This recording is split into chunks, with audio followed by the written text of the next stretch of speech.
할렐루야. 오늘은 베드로전서에 대해서 함께 말씀을 나누도록 하겠습니다. 베드로전서에서 가장 많이 대두되고 있는 단어는 바로 고난입니다. 그리고 또 하나는 소망이라는 단어입니다. 베드로전서를 한 문장으로 표현한다면 고난 중에 소망을 가지라는 것입니다. 그리스도인은 상황에 따라 흔들리지 않고 믿음을 지켜나가는 사람들입니다. 편안할 때나 고난이 있을 때나 언제든지 믿음으로 사는 사람들입니다. 베드로전서 말씀을 묵상해 가면서 예수 그리스도 안에서 산 소망을 바라보며 고난 중에서 승리할 수 있게 되기를 바랍니다. 먼저 베드로전서의 저자인 베드로 사도는 자신이 바벨론에서 이 서신을 쓰고 있다라고 말합니다.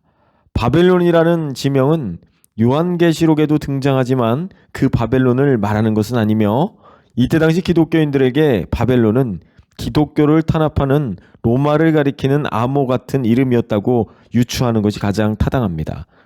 또한 종말론적으로도 바벨론은 믿는 자들을 탄압하는 상징적인 의미를 지니고 있습니다. 베드로전서의 수신자는 5지역에 흩어져 있는 교회들입니다.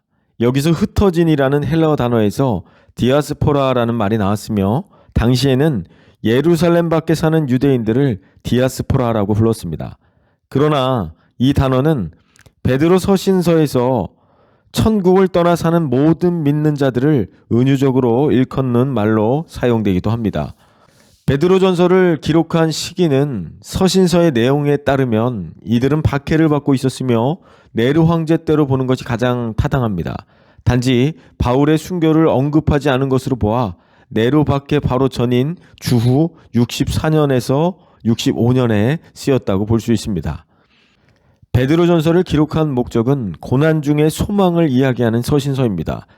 베드로전서가 기록될 당시는 네로 황제가 로마 화재 사건의 책임을 그리스도인들에게 전가하면서 그리스도인들에 대해 박해가 급속히 가중되었던 시기였고 그 박해는 형언할 수 없을 만큼 잔인하고 가혹했던 것으로 알려져 있습니다. 이런 상황 속에서 베드로는 교회의 미래를 염려하지 않을 수 없었습니다. 그래서 베드로의 편지는 고난과 핍박을 견디고 있는 성도들에게 현재의 고난을 극복하고 다가올 영원한 영광을 바라보도록 위로하고 격려하기 위해 기록되었습니다. 베드로전서는 적대적인 이방 땅에 파송된 그리스도인이 어려움과 박해를 당하면서도 하나님을 믿으며 산다는 것이 어떤 것인지를 보여주며 그렇게 살아가도록 돕기 위해 서신을 쓴 것입니다.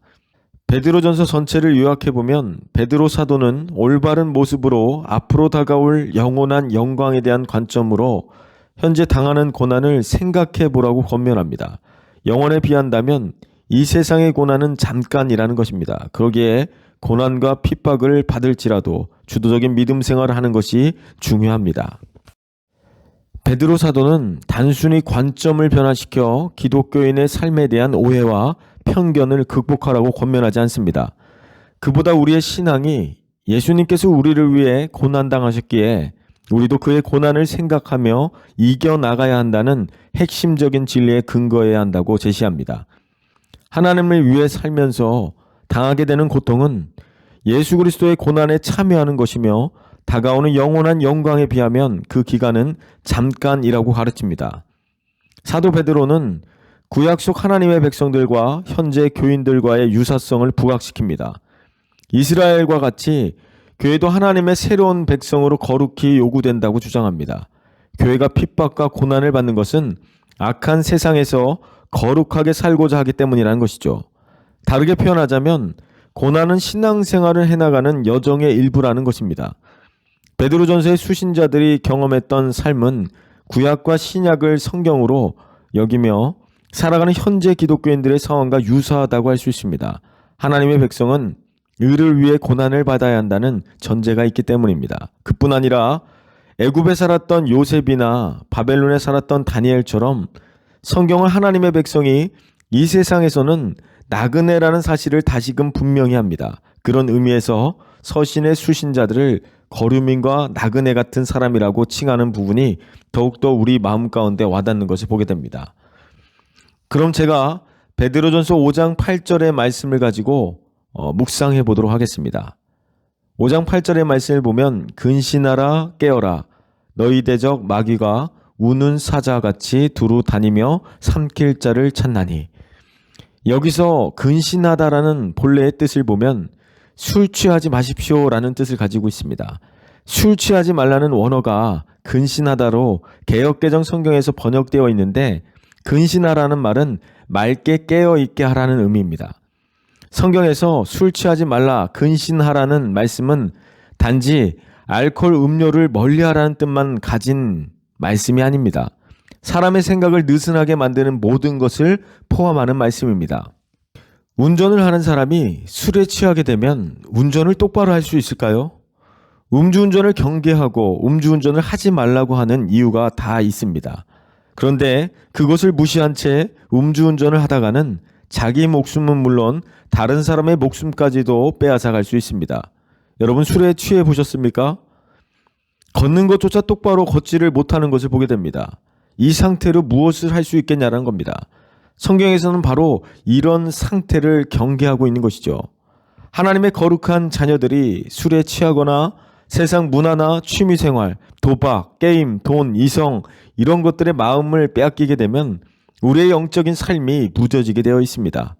우리의 신앙을, 믿음을 무뎌지게 만드는 모든 것들을 경계하고 멀리해야 된다라고 성경에서는 말씀하고 있는 것이죠. 성경은 마귀의 존재를 우는 사자에 비유하고 있습니다. 여러분, 사자가 어떤 동물입니까? 동물 중에 왕, 동물 중에 가장 사납고 무서운 존재가 아닙니까? 사탄 마귀를 바로 그 사자에 비유하고 있다는 것입니다. 그런데 이 사자의 상태를 어떻게 표현하고 있습니까? 우는 사자와 같다라고 표현합니다. 이때 당시 로마 시대에 신앙생활하고 있던 사람들은 신앙의 핍박으로 인해 사자굴에 던져지기도 하고 원형 경기장에 던져져서 사자밥이 되기도 합니다. 우는 사자, 굶주린 사자가 으르렁거리면 얼마나 무서운지를 이때 당시 사람들은 너무나 잘 알고 있었습니다. 여러분, 개가 짖는 것하고는 차원이 다릅니다. 성경은 어떻게 굶주린 사자가 으르렁대며 먹잇감을 찾아 헤매인다고 하는데 우리가 어떻게 사자의 밥이 되지 않을 수 있을까요?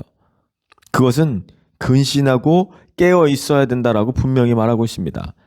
성경에서 우는 사자 앞에서 아무런 해도 당하지 않은 인물이 있습니다. 그것이 누구입니까? 바로 다니엘입니다. 다니엘은 사자굴에 던져졌음에도 불구하고 해를 당하지 않았습니다. 어떻게 해를 당하지 않았습니까?